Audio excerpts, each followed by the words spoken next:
Our own Neil Cavuto recently spoke with Nigel Farage, the man behind the Brexit movement. As far as it wasn't that long ago that people laughed at you, and now they're mentioning some of your pressing remarks on terror, warning about ISIS, etc.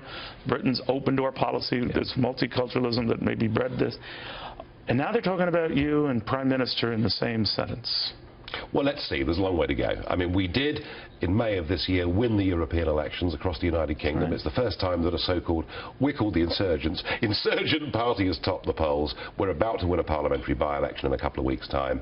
We're on the march. They've called you Maggie Thatcher with a tie. Well, I don't know. If I could get anywhere close to being the sort of leader she was, I'd be very pleased. Whether you agree with her or not, at least you knew the direction in which you were going. And you know, right. We've had enough of boring politicians.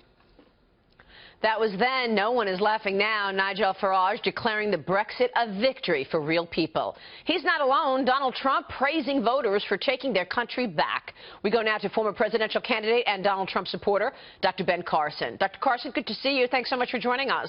You too. Do you think Absolutely. This was about this so-called Trumpism taking hold across the world? Well, I think it's about the British people, particularly many of the workers, the hourly workers, being very unhappy with the fact that you have people coming in, taking their jobs. They feel that there are authorities outside of their own country who are dictating their future. It's very similar to what's going on in this country. And I think that's the reason that Donald Trump should be happy. But I don't know if anybody can absolutely say that this was caused by Donald Trump. But I think this feeling of lack of autonomy is something that expands beyond the ocean. For sure. How did they miss it? How is it possible that a politician leading a constituency misses what the constituency actually needs and wants? Because they're ideologues. You know, they're just like the political class in this country who don't know how to pull their head out of the sand. They just go in one direction. And if something doesn't work that they're advocating, they just say, we haven't done enough of it, we need to do it more, rather than stopping, using their God-given brain to actually, you know, look at data and make intelligent decisions. It's very frustrating. Yeah. It's frustrating to me, and I know it must be frustrating to a lot of other Americans. Yeah, it is frustrating because the people are needing to be heard, and now we have this. Let me ask you about the impact to the U.S. from your standpoint. Now, Moody's came out earlier today, said baseline Brexit will cut U.S. GDP by 1/10 of a percentage point, Dr. Carson, 1/10 of a percentage point. They're saying baseline U.S. growth averaging 3% in the next 4 years, and the direct impact on trade should be modest. So what's all this hysteria about? I don't know. I mean, if we grew at 3%, that would be good, because, as you know, we were growing at 3.3% for 150 years up until 2000, and then we've cut down to almost half of that. And, you know, it's good if we start coming back, but there's going to be an overreaction to what happened today. You know, so the market went down 600 points.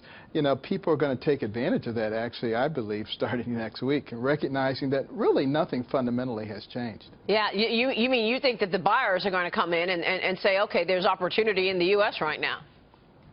Absolutely, I would.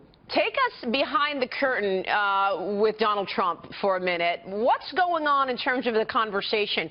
Is he changing his tone? He was in Scotland today, obviously, seemed a lot more measured than in the last few weeks. Are you and other advisors speaking with him and directing him to change or take a pivot? Well, you know, he's actually a very smart man. And I think he is recognizing that, you know, he is likely to become the president of the United States. And, you know, that means you handle yourself in a certain way. And, you know, I believe that he is learning to pivot in a way that he doesn't lose his base, but he begins to bring in others who have been inflamed by some of the things that he said. And again, if he were to explain some of the things he said, that make perfectly good sense. But because he's not a politician, he doesn't necessarily always explain things like a politician would. What do you think is the most important policy that will have an impact on America? Is it economic? Is it national security? I mean, he's talked about his corporate tax plan, 15% corporate tax rate, that you would think would be very bullish for the economy here. What do you think is most important in terms of the policy he needs to implement should he become president in year one?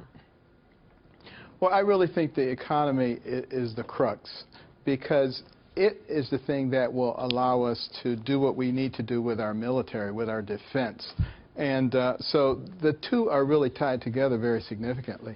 And we need to begin to look at the future for our children, our grandchildren, the people who are coming after us.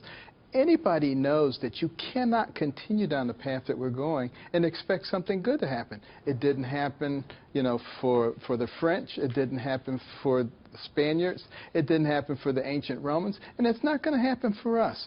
We have to, at some point, start doing things that actually make sense. It's easy to do. You know, if we don't raise what we spend for 3 straight years, we can balance the budget. That simply. And if we do some other additional things, we can restore an atmosphere that will encourage entrepreneurial risk-taking and capital investment. Those are the fuels that drive the economic engine. Yeah, really great points. Dr. Carson, always a pleasure to see you. Thank you. Thank you, Maria.